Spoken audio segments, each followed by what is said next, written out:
वज़ीर-ए-आज़म आज़ाद कश्मीर सरदार तनवीर इलियास का VTI plate का दौरा 100 सिलाई मशीन का अतिया किया। इस मौके पर वज़ीर-ए-आज़म के हमरा कामयाब ख़वातीन प्रोग्राम लाइबा कौसर जब्बार मुगल थे।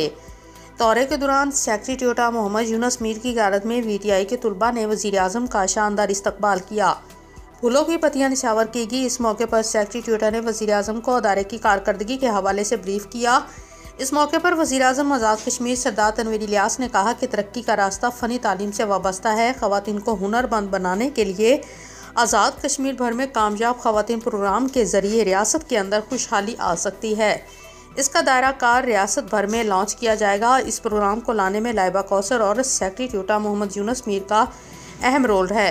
लालदीन ख्वाजा, RMH उर्दू न्यूज़, वादी नीलम, आज़ाद कश्मीर।